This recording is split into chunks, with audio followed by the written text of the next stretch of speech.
Hi guys, my name is Dundi Siddhartha Veermachineni, and a lot of people call me Siddhartha. Actually, I'm comfortable with any part of my name being called by any person, but a lot of my friends and the people who know me for a long time call me Dundi because they are comfortable with that name. But the people who see me first call me with my name Siddhartha rather than Dundi, and I'm comfortable with any name, any part of my name.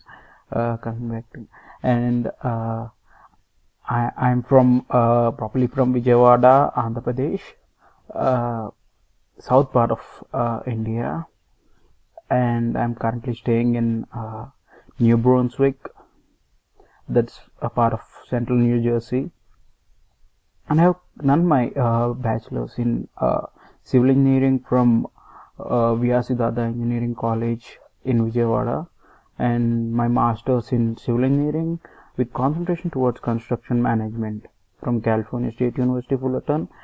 And presently I am pursuing my master's in project management in IT, that is project management with concentration towards information technology, as I want to uh, transfer my career from construction like civil engineer to information technology.